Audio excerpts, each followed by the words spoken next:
الحمد لله الحمد لله رب العالمين الرحمن الرحيم مالك يوم الدين يا أيها الذين آمنوا اتقوا الله حق تقاته ولا تموتن إلا وأنتم مسلمون يا أيها الناس اتقوا ربكم الذي خلقكم من نفس واحدة وخلق منها زوجها وبث منهما رجالا كثيرا ونساء واتقوا الله الذي تساءلون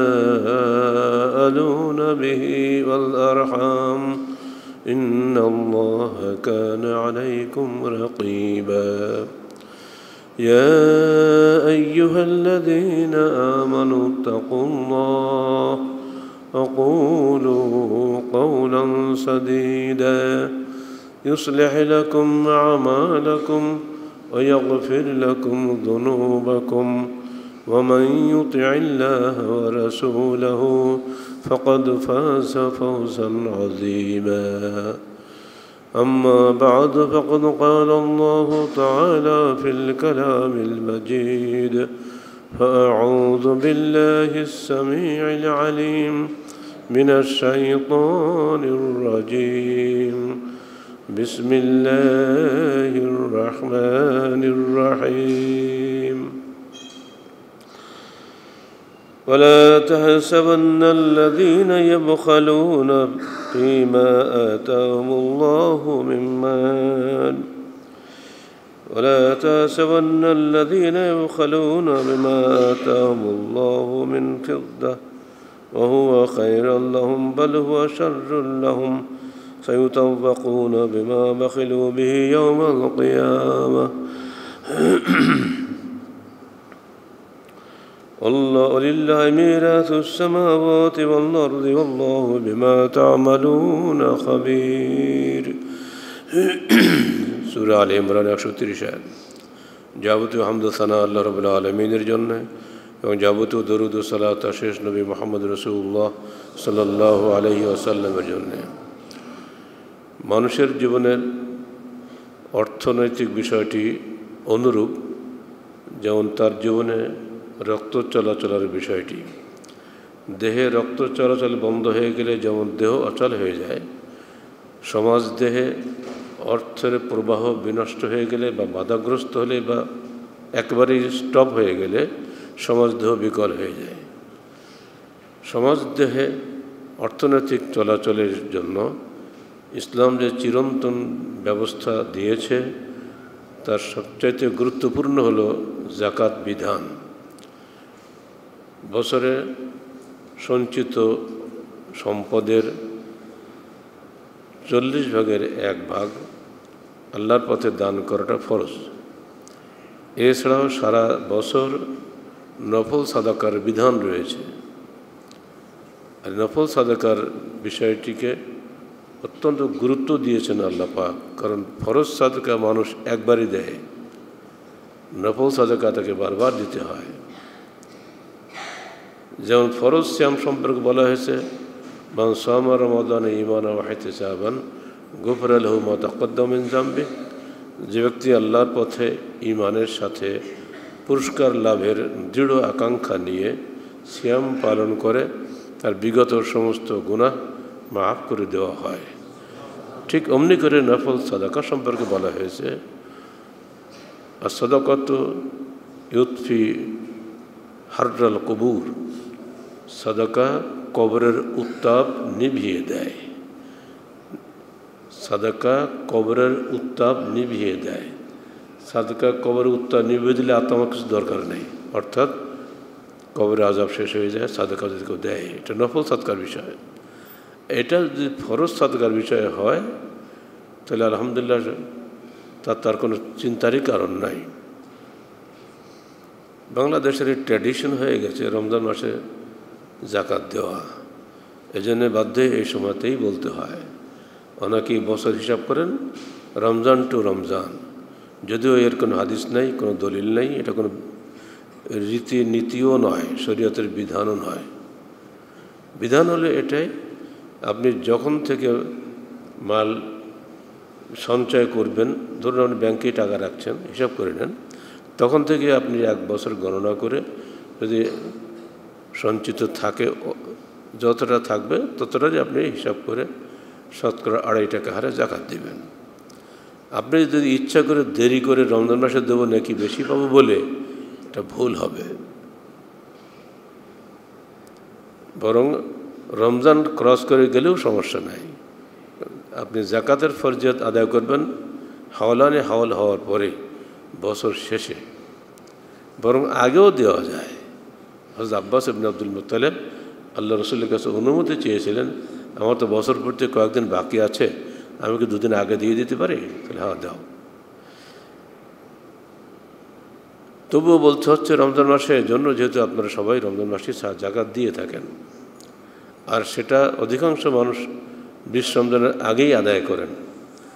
আগামী রোববার থেকে এদেশে ইতিকাফ শুরু হবে, অর্থাৎ রোববার সন্ধ্যায়, 20 রমজান সন্ধ্যায় সবাইকে ইতিকাফে চলে যেতে হবে। তো এর আগেই প্রায় সবাই আমরা শোধ করি, তাই আজকের জুমাই হলো শেষ সুযোগ। আল্লাহ পাক বলছেন, আল্লাযীনা ইয়াবখালুনা বিমা আতাহুমুল্লাহ। আল্লাহ পাক মানুষকে যা রুজি দিয়েছেন, যারা সেখানে বখিলি করে, কৃপণতা করে,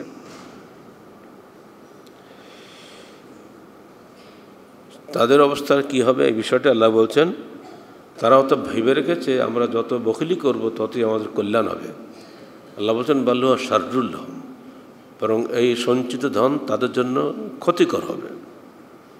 কারণ সায়ুতাওয়াকুনা বিহি বিমা বাখিলু বিহি ইয়াউমাল কিয়ামাহ, যে সমস্ত সম্পদে সে কৃপণতা করেছে, সঞ্চয় করেছে, এগুলো অতি সত্বর তাকে কিয়ামতের দিন বেড়িবদ্ধ করবে।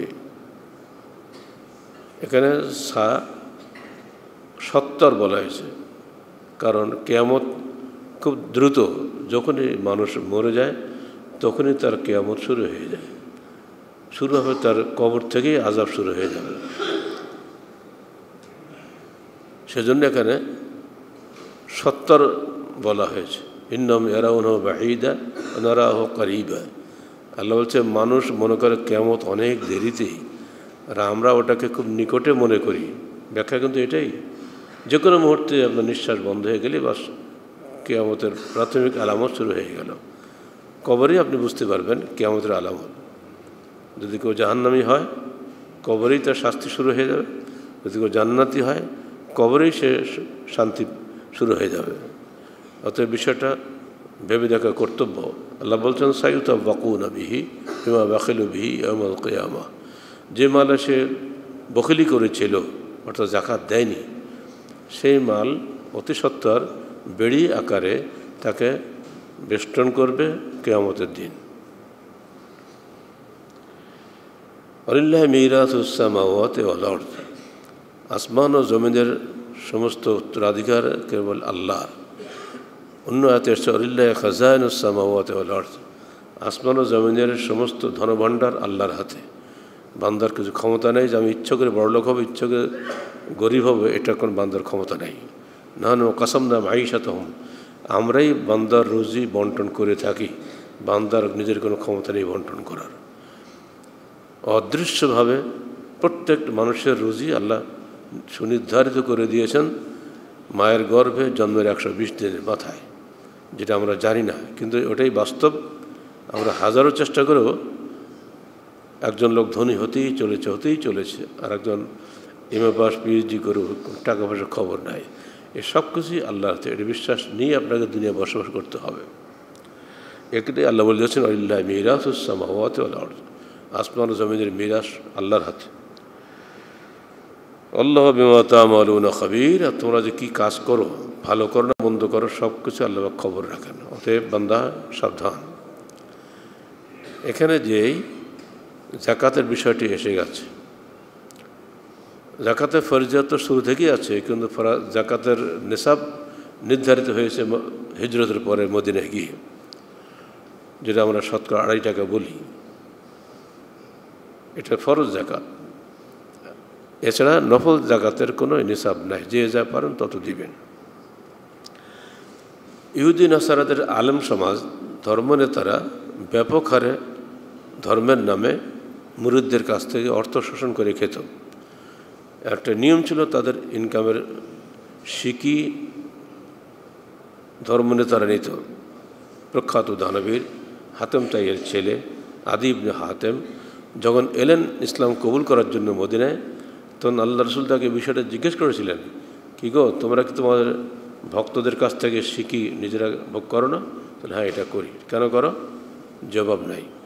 এদিকে ইঙ্গিত করে আল্লাহ পাক বলছেন, আল্লাযীনা ইয়াকনুজুনা ইয়া আইয়ুহাল্লাযীনা আমানু ইন্না কাসীরাম মিনাল আহবারি ওয়ার রুহবানি লা ইয়াকুলুনা আমওয়ালান নাস বিল বাতিল।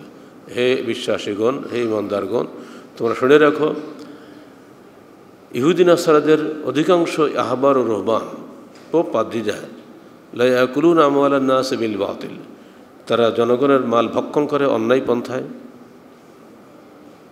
ওয়ালা ইনফিকুনাহা ফি সাবিলিল্লাহ, কিন্তু সেখান থেকে তারা আল্লাহর পথে কিছু খরচ করে না। ধর্মনেতারা মনে করেন তাদের জাকাত দিতে হয় না, ওরা যার ওটা ওটার হক, মানুষ যত দিবে হাদিয়া তোহফা ভরে রাখবেন, তারা সেখান থেকে কাউকে দিবেন না, খালি নিবেন। এই ট্র্যাডিশনটা তখনও ছিল, এখনও আছে। এরপরে আল্লাহ পাক ব্যাখ্যা দিচ্ছেন, আল্লাযীনা ইয়াকনুজুনা আয-যাহাবা ওয়াল ফিদ্দা ওয়ালা ইউনফিকুনাহা ফি সাবিলিল্লাহ, যে সমস্ত লোকেরা ধন সম্পদ স্বর্ণরৌপ্য সঞ্চয় করে অথচ আল্লাহর পথে ব্যয় করে না, ফাবাশশিরহুম বিআযাবিন আলীম, হে মুহাম্মদ, তুমি তাদেরকে মর্মান্তিক আযাবের সুসংবাদ দাও। ভাষাটা কত অলঙ্কার সমৃদ্ধ। আযাবের কি সুসংবাদ হয় না দুঃসংবাদ হয়? কিন্তু কোরআনে এত চমৎকার ভাষা ভঙ্গি, তুমি তাদেরকে মর্মান্তিক আযাবের দুঃসংবাদ দেওয়া না বলে সুসংবাদ দেওয়া বলছে, অর্থাৎ তাচ্ছিল্য করা হচ্ছে তাদেরকে। ইয়াওমা ইউহমা আলাইহা ফি নারি জাহান্নাম ফাতুকওয়া বিহা জিবাহুম ওয়া জুনুবুহুম ওয়া জুনুদুহুম, যেদিন তাদেরকে দাগানো হবে জাহান্নামের আগুনে।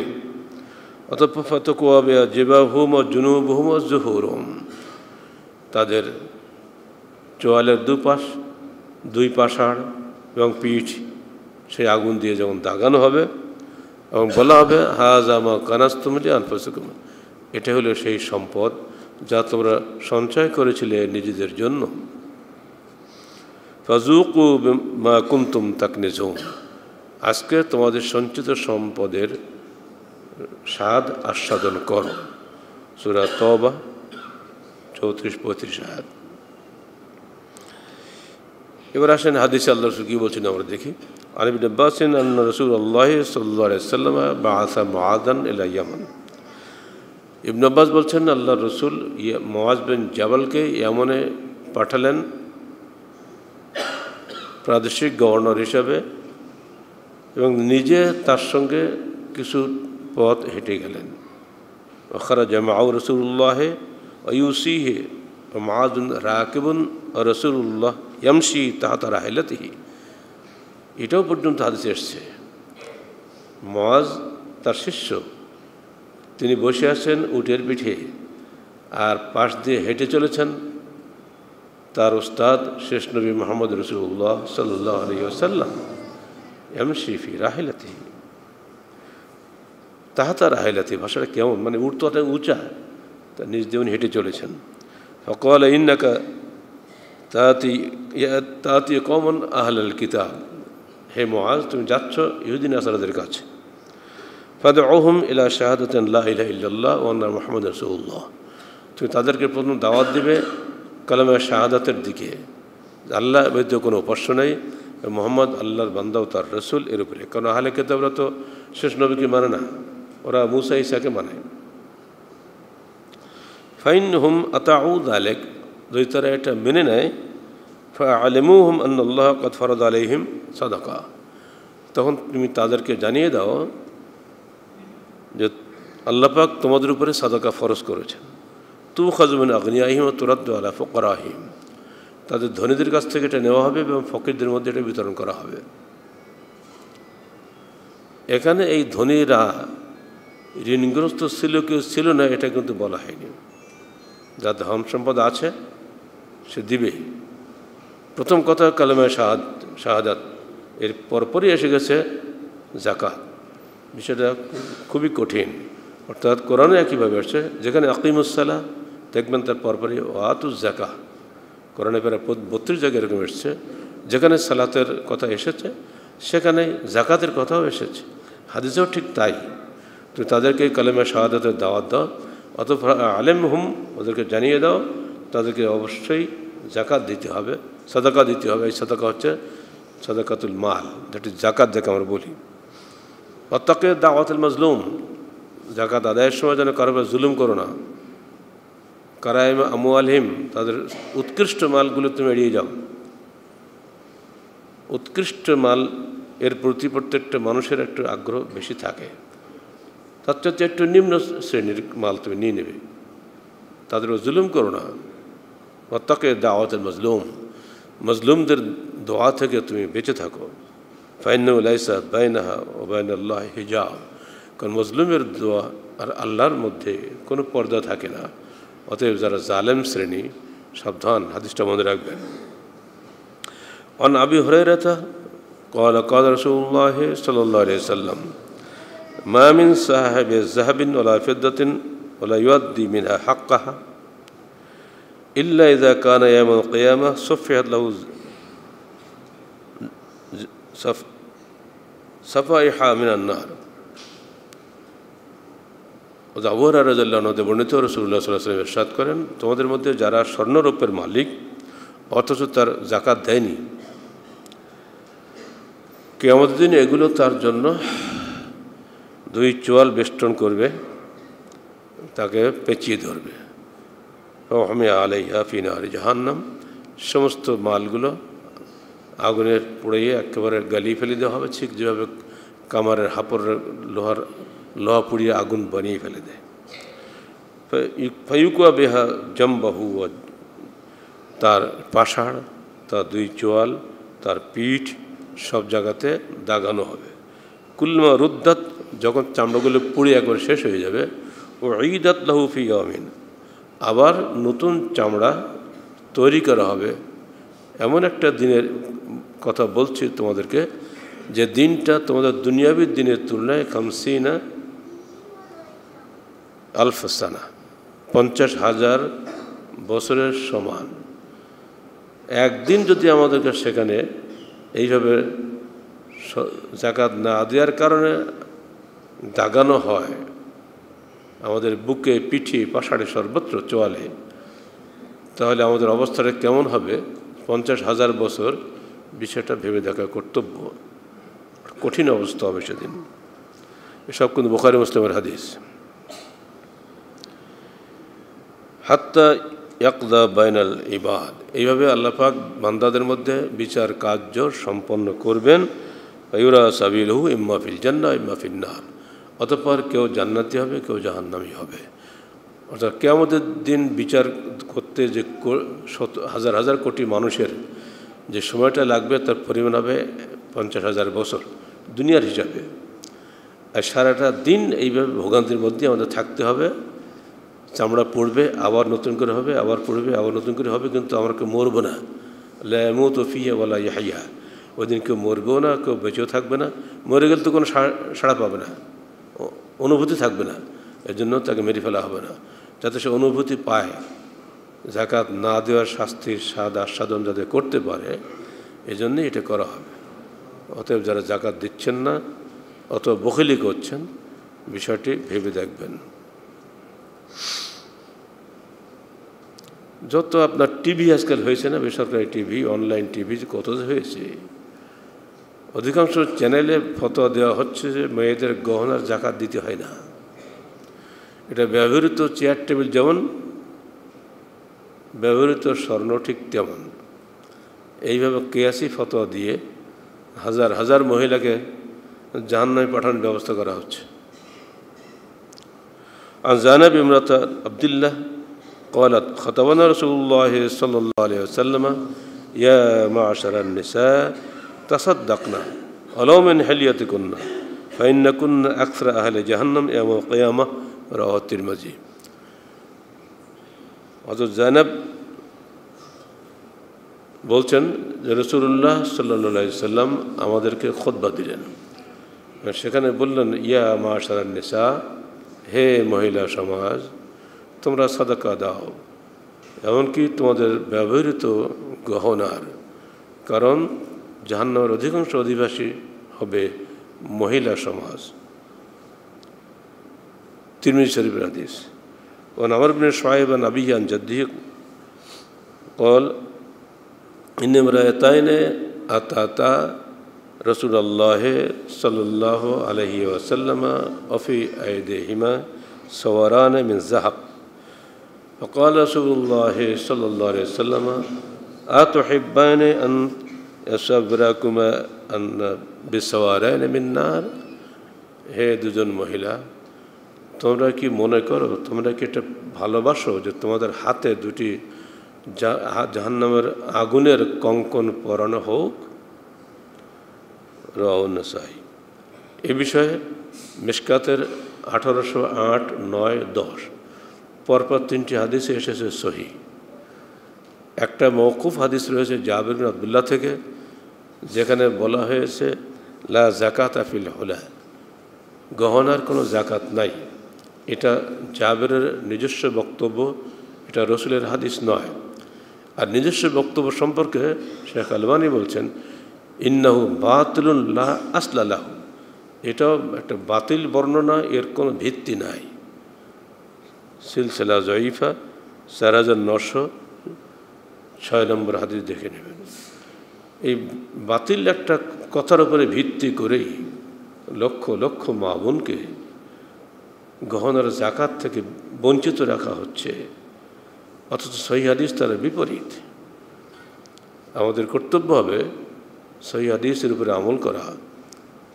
আর যেটা বলছি বাতিল, ওটা কিন্তু আল্লাহ রসুলের হাদিস নয়, এটা মনে রাখবেন। একজন সাহাবীর কল, অথচ তারও কোনো ভিত্তি নেই, অথচ তিনি বলেছেন কিনা তা ঠিক নাই। কিন্তু এগুলো আমাদের বর্ণনা করাই উচিত হয় না, কিন্তু যেহেতু লোকেরা বর্ণনা করছে, এগুলো দিয়ে মানুষকে ফিরিয়ে রাখছে জাকাত থেকে, এজন্য বাধ্য এগুলো আমাদের বলতে হচ্ছে। গহনার জাকাত দিবেন, এ বিষয়ে কোনো সন্দেহ অবকাশ নাই। সাদাকার খাতসমূহ আপনারা সবাই জানেন, তবুও স্মরণ করে দেওয়ার জন্যই বলতে হয়। সূরা তাওবা 60 নম্বর আয়াতে আল্লাহ পাক বলছেন, ইন্নামা সাদাকাতু লিল ফুকারাই ওয়াল মাসাকিন ইলা আখিরিল আয়া।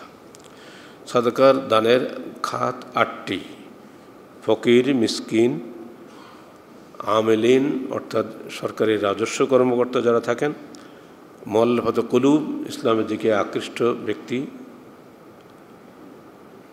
আর রিকাব দাসমুক্তি, এটা এখন নাই, আল গারিমিন ঋণগ্রস্ত, ফি সাবিলিল্লাহ আল্লাহর পথে। আল্লাহর পথে বলতে সব প্রধানত জিহাদের পথে বোঝানো হয়েছে। ও ইবনুস সাবিল পথিক, কালকে ছিলেন আমির, আজকে হচ্ছেন ফকির, টাকা পয়সা মেরে নিয়েছে, চুরি করে নিয়েছে, কী করবেন, বা হারিয়ে গেছে। এগুলো ফরিজত মিন আল্লাহ, আল্লাহ আলিমুল হাকিম। এই খাতগুলি আল্লাহর পক্ষ থেকে কৃত ফরজ, আর আল্লাহ সর্বজ্ঞ এবং প্রজ্ঞাময় আল্লাহ এই ব্যাখ্যা দিয়েছেন। এর মধ্যে আমাদের কিছু করার ক্ষমতা নাই। যত রকমের সাদাকা আপনি দিচ্ছেন সবগুলো এইভাবে ভাগ করবেন।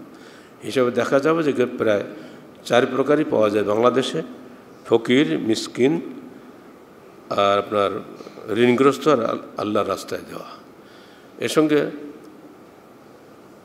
যোগ করা যায়, রেকাব তো এখন নাই, অর্থাৎ দাসদাসী বাংলাদেশে পাওয়া যায় না, তবে অন্য দেশে আছে বেনামিতে। কয়েদিদেরকেও এর মধ্যে সামিল করা হয়েছে। কয়েদিরা দাসদাসীর চাইতেও অধীন। দাসদাসী তবুও যে কোনো জায়গায় দুটো কাজ করে খেতে পারে, কয়েদিদের কোনো রকম স্বাধীনতা নাই। যেখানে তাদের রাখা হয় সেখানে রাখতে হবে, যা খাওয়ানো হয় তাই খেতে হবে, নিজের ইচ্ছার বহিষ্করণ ঘটানোর কোনো সুযোগ তাদের নাই। সেই কারণে কয়েদিদেরকেও দাসদাসীর চাইতেও নিম্নতর অবস্থার বিবেচনায় অনেক বিদ্বান তাদেরকেও জাকাতের মাল দেওয়া জায়েজ বলেছেন। জাকাতের মাল দিয়ে মসজিদ কনস্ট্রাকশন করা যায় না। মসজিদ প্রত্যেক মুসলমানের জন্য এটা ফরজের ইবাদত। জাকাত দেবেন আপনি অন্যত্র। এই বিষয়গুলি আমাদের একটু পরেই বলছি। এই খাতগুলো মাথায় রাখবেন। প্রায় সবগুলি খাতই বাইতুল মাল ফান্ডে থাকা উচিত। আর জাকাত দেওয়ার নিয়মই হচ্ছে একা দেওয়া যায় না, এটা দিতে হয় এক জায়গায় জমা করে সেখান থেকে। ওই যে হযরতে মুআজকে পাঠানো হলো, তিনি কিন্তু নেবেন এবং বন্টন করবেন, বলে নাই যে প্রত্যেক জাকাত দাতা নিজেরা বের করবে এবং বন্টন করবে।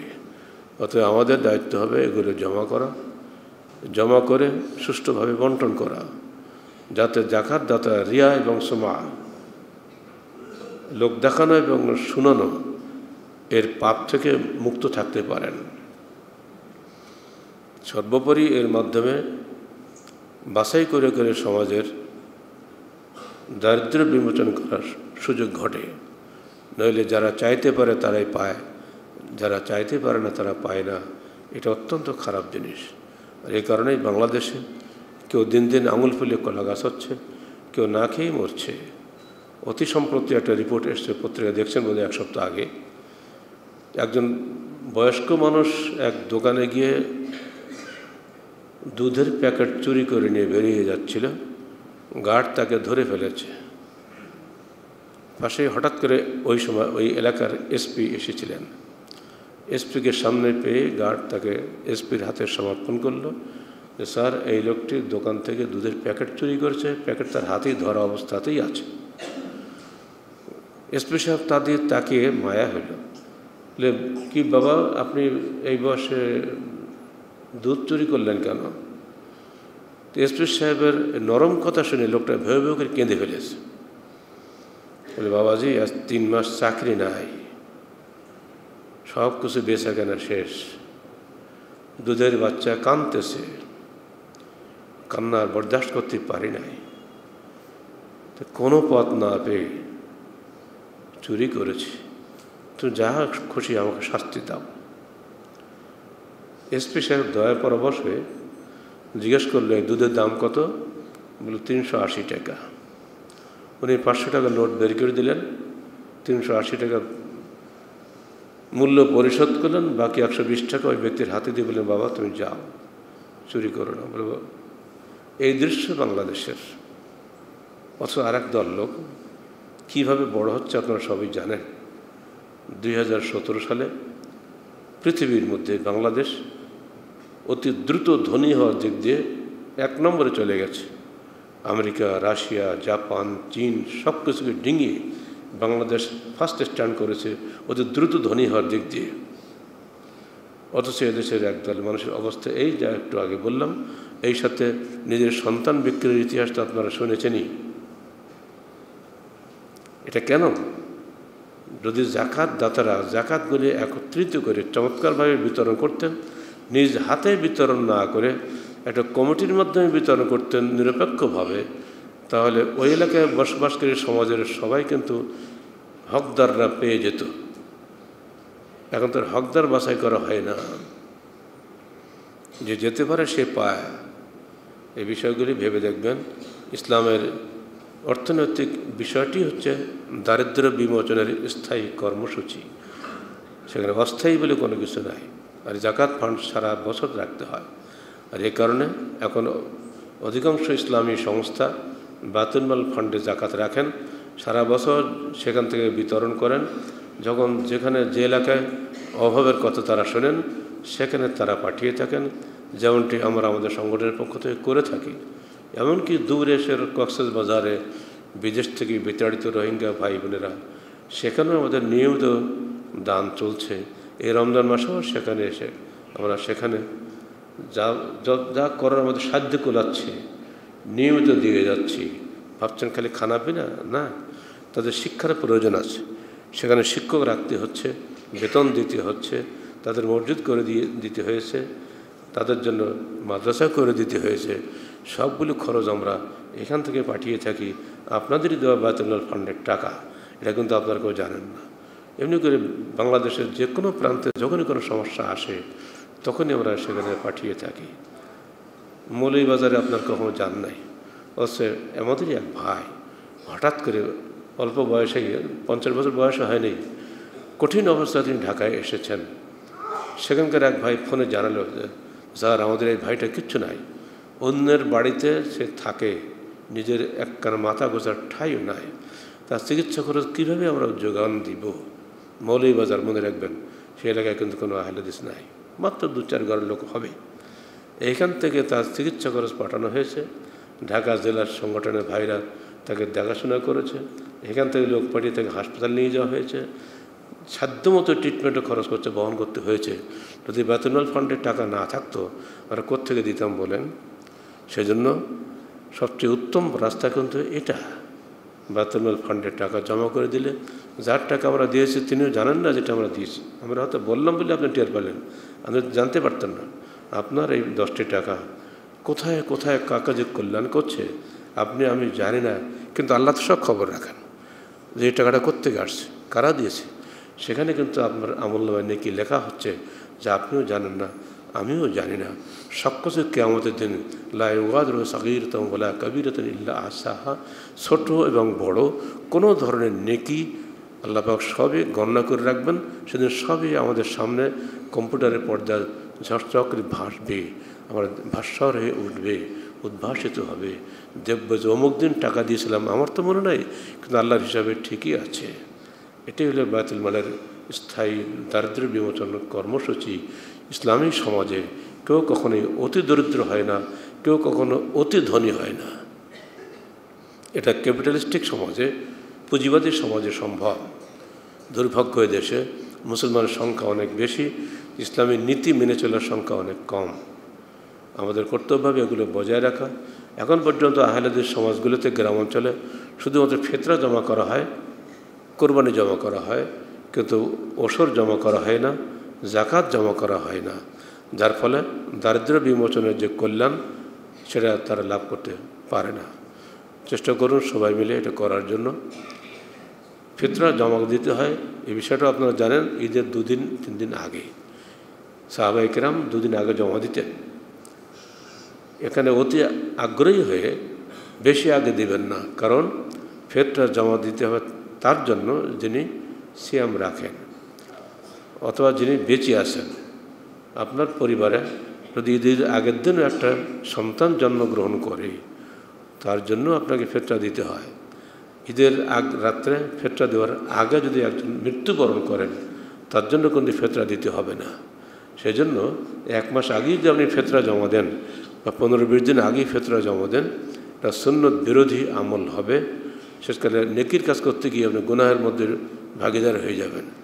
চেষ্টা করবেন ফিতরা জমা করার জন্য। এখানে ফিতরা জমা নেওয়া হয়, দেশ বিদেশ থেকে পর্যন্ত এখানে ফিতরা পাঠানো হয়, যাতে সঠিকভাবে বন্টন সহজ হয়। 8টি খাতের মধ্যে অধিকাংশ খাত যাতে কিছু না কিছু আমরা দিতে পারি, আমরা সেই চেষ্টা করে থাকি কেন্দ্রীয়ভাবে। যারা সঠিকভাবে জাকাত দেন তাদের কয়েকটি বিষয় আমরা ধরে দিই, যেগুলো তাহরিকে মাঝে মধ্যে এসেছে। আমরা সংক্ষেপে মাসালাগুলো আপনাদের সামনে তুলে ধরি। 1, রমজান মাসকে নির্দিষ্ট করা উচিত হবে না যে আমি রমজান মাসেই জাকাত দিব, এই নির্দিষ্ট করার এই নীতিটা ঠিক নয়। যখনই আপনার 1 বছর পূর্ণ হবে তখনই জাকাত দেবেন, এটি হচ্ছে নীতি। একজন গরিব অর্থ বিহনে, চিকিৎসা বিহনে মারা গেল, যেহেতু আপনার জাকাতের টাকা জমা হয়নি, আমরা দিতে পারলাম না, এর দায় কী হবে? আপনি কিন্তু আগেই জাকাত দেওয়ার হকদার হয়ে গেছেন, কিন্তু আপনি দেন নাই, আপনি বসে আছেন রমজান মাসের জন্য। আপনার ধারণা সেই সময় গিয়ে জাকাত দিলে বেশি নেকি পাওয়া যাবে। হ্যাঁ, এটা ভুল। যখনই বছর শেষ তখনই আপনার জাকাত ফরজ। 2 নম্বর হলো, অনেক ব্যবসায়ী আছেন, বরং বলা যায় অধিকাংশ ব্যবসায়ী হিসাব না করে জাকাত দিয়ে থাকেন। সঠিক হিসাব করে জাকাত দেওয়ার মতন ব্যবসায়ী খুবই কম। চেষ্টা করবেন সঠিক হিসাব করার জন্য, কারণ কিয়ামতের মাঠে আল্লাহর হিসাব কিন্তু সঠিক আছে। আপনার হিসাবে ভুল হলেও আল্লাহর হিসাব কিন্তু ভুল হবে না। সাবধান, চেষ্টা করবেন সঠিক হিসাব করে আল্লাহ পাওনা সঠিকভাবে আদায় করার জন্য। 3 নম্বর, জাকাতের নিসাব হচ্ছে, হাদিসে বলা হচ্ছে 20 দিনারের নিচে বা 200 উকিয়া রূপার নিচে জাকাত নাই। 20 দিনার স্বর্ণ আধুনিক হিসাবে 85 গ্রাম হয়, আর 200 উকিয়া রৌপ্য আধুনিক হিসাবে 595 গ্রাম হয়। এখন গ্রামের হিসাবটা খুব সহজ কম্পিউটারের যুগে। 85 গ্রাম স্বর্ণ থাকলে আপনি তখন জাকাতের হকদার হবেন। আর জাকাত দেওয়ার সময় আপনি স্বর্ণের নতুন দামের হিসাব করবেন না, বিক্রয় মূল্যের হিসাব করবেন। বিশ্বস্ত কোনো স্বর্ণকারের কাছে শুনে নেবেন যে এখন স্বর্ণের বিক্রয় মূল্য কত, সেই হিসাবে আপনি জাকাত বের করবেন। আর অনুরোধ থাকবে নিজ হাতে জাকাত নিজের আত্মীয়স্বজনের মধ্যে দেওয়ার চেষ্টা করবেন না। যদি কিছু রাখতেও চান, যেহেতু ব্যবস্থাপনা ভালো নেই, কিছু রাখেন সিকি বা অর্ধেক, আর বাকিটা কেন্দ্রীয় বায়তুল ফান্ডে পাঠিয়ে দেন সংগঠনের, তাহলে আপনার জাকাতটা সঠিক জায়গায় পৌঁছবে, রিয়া মুক্ত হবে, শ্রুতি মুক্ত হবে। 4 নম্বর, ব্যবসারত সম্পদের লভ্যাংশ অনেকে থাকে। টাকা দিয়ে ব্যবসা করছেন, লভ্যাংশ মাসে মাসে আপনি পাচ্ছেন, লভ্যাংশ জমে গেছে, আর ব্যবসারত সম্পদ তো আছেই। যদি লভ্যাংশ খরচ না হয়ে গিয়ে সঞ্চিত থাকে, তাহলে ওই লভ্যাংশ এবং ওই ব্যবসারত সম্পদ দুটি একত্রিতভাবে আপনি জাকাত হিসাব করে বের করবেন।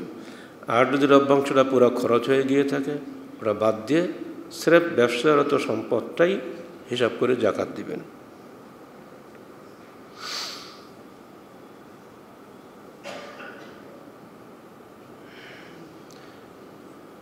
নিকটাত্মীয়দের মধ্যেও জাকাত দেওয়া যাবে, এমনকি নিজের স্বামীকেও জাকাত দেওয়া যাবে যদি তিনি হকদার হন। নিজের ছেলে মেয়েকেও জাকাত দেওয়া যাবে যদি তারা হকদার হয়। অনেকের ধারণা নিজের ছেলে মেয়েকে জাকাত দেওয়া যায় না, এটা ঠিক নয়। তবে হ্যাঁ, বাপ মা হলে বাপ মার দায়িত্ব সন্তানদের, তাদেরকে জাকাত খাওয়ানো যাবে না, তাদেরকে আপনার হক মনে করেই খাওয়াতে হবে। বাপ মার বিষয়টি আলাদা।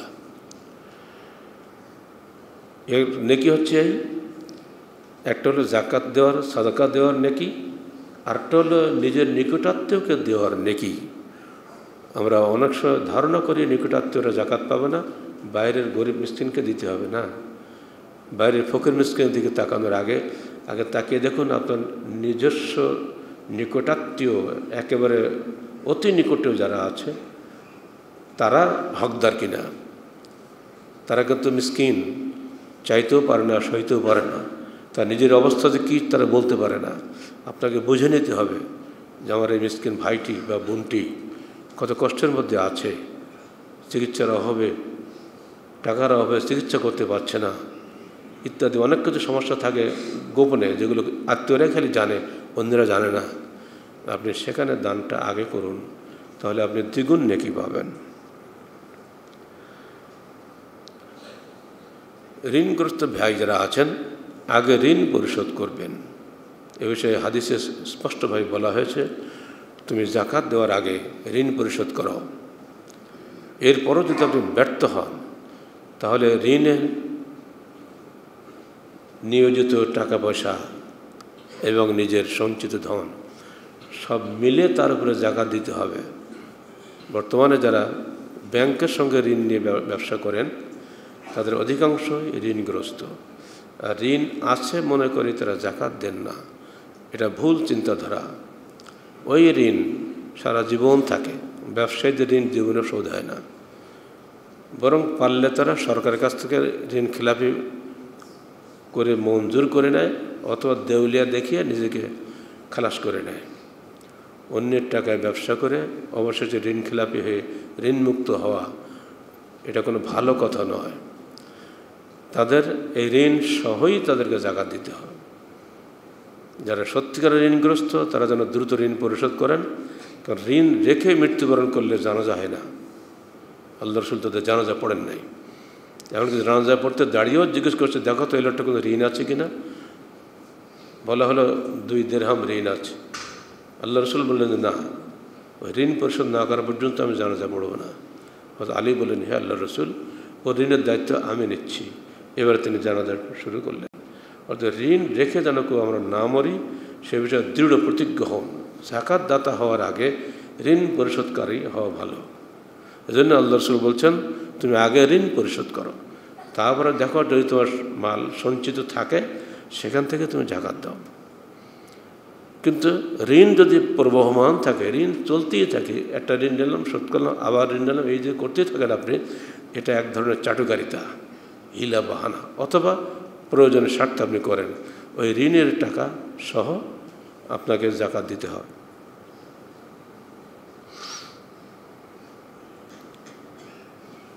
মা আয়েশা সিদ্দিকা রাদিয়াল্লাহু আনহা, হযরত আলী রাদিয়াল্লাহু আনহু তিনি বলতেন যে যতক্ষণ পর্যন্ত তোমার ঋণের টাকাটা ফেরত না আসবে ততক্ষণ ওই টাকা তোমার যাকাত নাই। আপনি একজনকে টাকা দিয়েছেন, টাকা পাবেন আশা করেছিলেন কিন্তু পান নাই, এখন ওই টাকা হাতে না পেয়ে আপনি যাকাত দেবেন কেন? অনেকের ধারণা টাকা তো অবশ্যই পাবো, যাকাতটা দিয়ে দিই না। যখন ওই টাকাটা আপনার হাতে আসবে, মিলকিয়াত সাবেত হবে, আপনি মালিক হিসাবে সাব্যস্ত হবেন, তখন আপনি 1 বছর গেলে যাকাত দিবেন। আর আপনার টাকাটা যার কাছে আছে তিনি যদি ওটা ব্যবহার না করে সঞ্চিত রাখেন, ওই টাকা থেকে তিনি যাকাত দিবেন। সঞ্চিত ধনের যাকাত মাপ নাই। আপনার কাছে থাক আর আপনার টাকা অন্যের কাছে থাক, আপনার হাতে আসলে আপনি দিবেন, না আসলে যিনি নিয়েছেন তিনি দিবেন, যদি তিনি খরচ না করে থাকেন। এ বিষয়ে মা আয়েশা সিদ্দিকা, হযরত আলী সবারই ফতোয়া একই।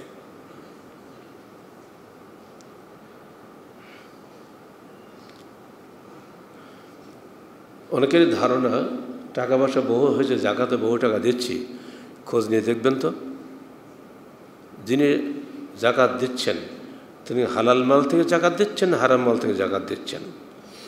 আমাদের ছেলেরা মিশকাত খুললেই যে হাদিসটা আগে 2-3 পৃষ্ঠা গেলেই হাদিসটা পাবে, লা সালাতা ইল্লা বিউযুইন ওয়ালা সাদাকাতা ফি গুলুলিন। একেবারে হাদিস মিশকাত খুঁজলেই 2-4 পৃষ্ঠা গেলেই পেয়ে যাবেন। উজু ছাড়া সালাত নেই, হারাম মালে যাকাত নেই। এই হাদিসটা খুবই প্রসিদ্ধ হাদিস, যেটা আমরা মনেই রাখি না, উজু নিয়ে খুব ব্যস্ত। মালটা হারাম যদি হয়ে যায়, হারাম মালে সাদাকা নাই, কত কঠিন ভাষা খেয়াল করে দেখেছেন? এ প্রসঙ্গে বহু হাদিস এসেছে। অধিকাংশ মুসল্লি হারাম মালের অধিকারী। আর এজন্য আল্লাহ রসুল এমন চমৎকারভাবে ব্যাখ্যা দিচ্ছেন, দেখো একজন লোক বহুদূর থেকে কষ্ট করে মসজিদে আসলো, এসেই শুরু করলো আল্লাহর কাছে কান্নাকাটি, ইয়া রব্বে ইয়া রব্বে, হে আমার প্রতিপালক, হে আমার প্রতিপালক, আমাকে এইটা দাও সেইটা দাও। অথচ মালবাসু হারামুন ও মাশরাবু হারামুন, ওর পোশাকটা হারাম, ওর পানিটা হারাম, ও যা খেয়েছে সবই হারাম। ফান্নাস তো যা বলা হোক, কীভাবে তার দোয়া কবুল হবে? এমনি করে করে আল্লাহ রসুল চমৎকার করে ব্যাখ্যা দিয়েছেন। অতএব হজ করুন, ওমরা করুন, সালাত করুন, সিয়াম করুন, যাই করুন, আগে মালটা হালাল করুন। কারণ আল্লাহ ইয়াদখুলুল জান্নাতা জাসাদুন গুযযিয়া বিল হারাম, ওই দেহ কখনো জান্নাতে প্রবেশ করবে না যে দেহ হারাম খাদ্য দ্বারা পরিপুষ্ট হয়েছে। আবু বকর সিদ্দিক থেকে হাদিসটি আসছে, কঠিন বিষয়। তবে যদি কোনো এরকম ব্যক্তি যারা হারাম উপার্জন করেন, তারা যদি দান করেন, সাদাকা করেন, নেকির আশা ছাড়াই তারা দান করতে পারেন, নেকির আশা করবেন না। কারণ আল্লাহ ইন্নাল্লাহ তাইয়্যিবুন, আল্লাহ ইয়াকবালুল্লাহ ইল্লা তাইয়্যিবা, আল্লাহ নিজে পবিত্র, তিনি পবিত্র বস্তু ভিন্ন কবুল করেন না। অতএব দান করলে নেকির আশা ছাড়াই দান করবেন। এক্ষেত্রে অনেকে এটা করেন, আমরা দেখতে পাচ্ছি আমাদের কেন্দ্রীয় বায়তুল ফান্ডে অনেকে দিয়ে যাচ্ছেন। খুতবা শোনার পরে তারা ব্যাংক থেকে যে সুদ পান, এখন তো সুদের যুগ, এটা ব্যাংকের ওই সুদের টাকা তারা নিজেরা খান না, তারা সরাসরি অনেককে আমরা দেখেছি আমাদের অ্যাকাউন্টে পাঠিয়ে দেন, বায়তুল অ্যাকাউন্টে, পরে ফোনে জানান যেসব হারাম টাকা আমরা খাবো না, আপনারা কোনো জায়গায় ব্যয় করেন, এই কাউকে দিবও না আমরা হাতে করে। একজন ফতোয়া জিজ্ঞাসা করেছে, এই হারাম টাকা দিয়ে কি পায়খানা ঘর করা যাবে? মানে মাদ্রাসার পায়খানা ঘর করবে, তা করো। মানে এত ঘৃণা তার, কি করব, এটা দিয়ে এসব তো ফালতু কাজই করতে হবে। এগুলো আপনারা ব্যয় করবেন এইভাবে, নেকির আশা করবেন না। এর তওবা করবেন, যদি আল্লাহ পাক আপনার তওবা কবুল করেন তাহলে হয়তোবা সেই তওবার বিনিময়ে আল্লাহ পাক আপনাকে আমাকে ক্ষমা করবেন। আমরা সবাই আল্লাহর নিকটে ক্ষমা প্রার্থী। আল্লাহুম্মা ইন্নাকা আফুবুন তুহিব্বুল আফওয়া ফাআফু আন্নি। হে আল্লাহ, তুমি ক্ষমাশীল, তুমি ক্ষমা করতে ভালোবাসো, অর্থাৎ তুমি আমাকে ক্ষমা করো। সময় আসতেছে, এই 10 দিন শেষের সবসময় আপনি এটা পড়তেই থাকবেন। মা আয়েশা সিদ্দিকা রাদিয়াল্লাহু আনহা আল্লাহ রসুলকে বললেন, হে আল্লাহ রসুল, আমাকে এমন একটা দোয়া শিখিয়ে দিন যে দোয়াটা আমি পড়লে আল্লাহ বেশি খুশি হন। তখন তিনি এই দোয়াটা শিখিয়ে দিয়েছিলেন, আল্লাহুম্মা ইন্নাকা আফুবুন, হে আল্লাহ তুমি ক্ষমাশীল, তুহিব্বুল আফওয়া তুমি ক্ষমা করতে ভালোবাসো, ফাআফু আন্নি অতএব তুমি আমাকে ক্ষমা করো। এই চমৎকার দোয়াটি আল্লাহ রসুল তার স্ত্রী আয়েশাকে শিক্ষা দিয়েছিলেন। আমরা আমাদের মা বোনদেরকে শিক্ষা দেব এবং আমরা নিজেরাও এটা শিখব, সবসময় এটা বলতেই থাকবো, যাতে আমাদের দেহের মধ্যে হারাম মাল না ঢোকে।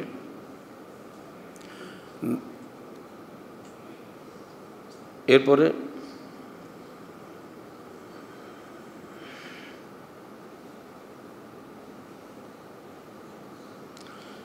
অনেকেরই ধারণা, সংসারে আব্বা যেহেতু আছেন বেঁচে, আমরা সব ভাই বোন মিলে যত টাকা পয়সা আছে সব টাকা আব্বার হাতে দিয়ে দিই, উনি ওখানে জাকাত দিবেন। এটা ঠিক নয়। যিনি জাকাতের হকদার তিনি জাকাত দিবেন। কারণ এ বিষয়ে মুসলিম শরীফের হাদিসের সেই মানে স্পষ্টভাবে, যার জাকাত সে যদি না দেয় তাহলে জাহান্নামে তার জন্য পৃথক পৃথক আগুনের পাত তৈরি করা হবে, সে পাত দিয়ে তাকে মোড়ানো হবে। অতএব সাবধান।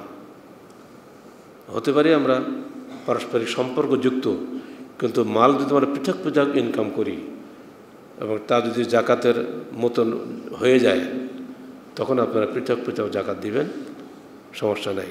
আমরা এগুলো দেখেছি সাধারণত কোরবানির সময় সবাই বড় লোক, কিন্তু না, সবাই মিলে একটা দিবি। এক এক ভাই এক এক দেশে থাকে, পৃথক পৃথক কোরবানি করতে তারা রাজি না। ভাবখানা এই সময় যে তারা এক হয়, সারা বছর বাবার খোঁজ নেই, এই সময় দেওয়ার সময় খোঁজ হয়, এগুলো ঠিক না। যার জাকাত সেই দিবেন। সবশেষে জাকাত দিতে গিয়ে হিলা নিষিদ্ধ। আমরা হিল্লা বলি, চালু কথা বলি বললাম, যেন বিবাহের ক্ষেত্রে হিল্লা করে, জাকাতের ক্ষেত্রেও হিল্লা করার কিছু রেওয়াজ আগে বোধহয় ছিল। আমরা বারবার বলি এখন পর্যন্ত প্রায় বন্ধ হয়ে গেছে, তবু খালি মনে করে দিতে হয়, কারণ শয়তান তো বেঁচে আছে, শয়তান তো মরেনি, ও মানুষকে দিয়ে অন্যায় কাজ করাবেই। আপনার 1 বছর পূর্তি হবে, ধরেন 25শে রমজান, আপনি 2 দিন আগে জাকাতের যত টাকা পয়সা আছে ব্যাংকে সেগুলো স্ত্রীর নামে হেবা করে দিলেন। এবার যারা আসলো ফকির মিসকিন, ভাই জাকাত দেন, তো জাকাত আমার হয়নি, 2 দিন বাকি আছে। তোমার ভাবি এখন মালিক, ভাবির কাছে গেলাম, ভাই বলতে আমি তোমাদের 2 দিনে মালিক, 1 বছর হয়নি, আগামী বছর এসে। পরের বছর ঠিক 2 দিন আগেই ভাবি আর ভাইকে হেবা করে দিল। এমনি করে হেবা করে দিয়ে হিলা করে, বাহানা করে, কৌশল করে জাকাত থেকে মুক্তি লাভ করার যে সুযোগ, এটাও নাকি কোনো কোনো মযহাবে জায়েজ আছে। তবে এর জন্য ইসলামী সরকার তার উপরে কোনো চার্জ করতে পারবে না, শাস্তি আরোপ করতে পারবে না। এগুলো করে মুসলমানদের মধ্যে হিলার সুযোগে বহু মানুষ জাকাত থেকে মুক্তি পেয়ে যাচ্ছে, আর বহু মানুষ জাকাত থেকে মাহরুম হচ্ছে। আল্লাহর সঙ্গে হিলা করবেন না। এই হিলার আরও বহু কিছু ঘটনা আছে, ওগুলো পরে বলা যাবে। আজকে এই পর্যন্তই বলছি। জাকাতের বিষয়টা খুব গুরুত্বপূর্ণ। এই সঙ্গে যোগ হবে জাকাতুল এই ওসর, জাকাতুল খজরওয়াত। এই যে এখন তো আগে আমরা ছিলাম বাংলাদেশে ওসর সারা বছর হয়তো না, শীতকালে হয় আর গরমকালে তো আউশ ধান, যেটা 2টা মৌসুম, আউশ আর আমন। এখন তো সারা বছরই মৌসুম, ইরি বড় চলছেই। অতএব ধান যখন আপনার বাড়িতে আসবে 20 মণ হলে বা 10 মণ হলে 1/10 বা 1/20 দিয়ে দেবেন, দেরি করবেন না। ওসরের সঙ্গে খাজনার কোনো সম্পর্ক নাই। একটা জয়ী হাদিসের ভিত্তিতে অনেকে যে জমিতে খাজনা আছে সে জমিতে ওসর নাই এটা বলে থাকেন, এটা ঠিক নয়। কারণ খাজনা হচ্ছে সরকারি ট্যাক্স, ইনকাম ট্যাক্স আর জাকাত এক নয়। জাকাতের হকদার হলে আপনি জাকাত দিবেন, ইনকাম ট্যাক্স যদি তার 5 গুণ দিতে আসে আপনি সরকারকে দিবেন, ওটা আলাদা বিষয়। ঠিক ওষুধটাও ওরকম, ওষুধ আপনার জমিতে ফসল হলে আপনি দিবেন 20 মণ, নইলে দিবেন না। আর বাকি যারা ট্যাক্স দেয় ওটা ভূমি কর, সরকারকে ওটা দিতে হয়। ভূমি কর আলাদা আর ফসলের ওষুধ আলাদা। ফসল আল্লাহ দেন, তিনি দিলে আমরা আল্লাহকে দিব, ফসল না হলে ওষুধ নাই। অতএব ওটার সঙ্গে এটা কেয়াস করে একটা মজাহের দোহাই দিয়ে লক্ষ লক্ষ মুসলমান বাংলাদেশে ওষুধ দেন না, এটা অত্যন্ত ভুল। এ বিষয়ে হাদিসে স্পষ্টভাবে বলা হয়েছে 5 ওয়াসাক ফসল হলেই আপনি সেখানে ওষুধ দিবেন। ওয়াতু হাক্কা ইয়াউমা হাসাদিহি, যেদিন আপনি ফসল কাটবেন সেদিনই আপনি ওষুধ দিয়ে দেবেন। জাকাত 1 বছর রাখার সঞ্চিত থাকার শর্ত আছে জাকাতের মাল, কিন্তু ওষুধে 1 বছর শর্ত নয়। যেদিন আপনার ফসল হবে সেদিন যদি 20 মণ হয় সেখানে 1 মণ দিয়ে দেবেন। আর যদি সেটা নয় আপনি খুব সহজে হয়ে যায় তাহলে 10 মণে 1 মণ। এই বিষয়গুলি মনে রাখবেন। জাকাত ইসলামের অত্যন্ত গুরুত্বপূর্ণ একটি বিধান, যা ইসলামের 5 স্তম্ভের অন্যতম। সালাত, সিয়াম, হজ, জাকাত এই সবগুলি মূল। একটি যদি না থাকে আমার সবটাই শেষ হয়ে যাবে। আল্লাহ পাক আমাদের সবাইকে যথাস্থানে জাকাত আদায় করার তৌফিক দান করুন। মার্কাজ আপনাদের সামনে আছে, বুঝতে পারছেন, খেয়াল রাখবেন। মসজিদে দেবেন না, মাদ্রাসায় দেবেন, সমস্যা নাই। এরপরও যাদের আল্লাহ পাক তৌফিক দিয়েছেন, আমাদের মসজিদ মাদ্রাসা আপনাদের দিকে তাকিয়ে আছে, আল্লাহর রহমতের দিকে তাকিয়ে আছে। আল্লাহ পাক যে বান্দাকে কবুল করবেন সেই বান্দাই এই মার্কাজ গড়ে তোলার জন্য সাধ্যমতো চেষ্টা করবেন। আমরা তাদের জন্য প্রাণ ভরা দোয়া করব। আল্লাহ পাক সকলকে আল্লাহর পথে দ্রুত বেগে এগিয়ে আসার তৌফিক দান করুন। আমিন। আকুলু কওলি হাযা আস্তাগফিরুল্লাহ লি ওয়া লাকুম ওয়া লিসাইরিল মুসলিমিন।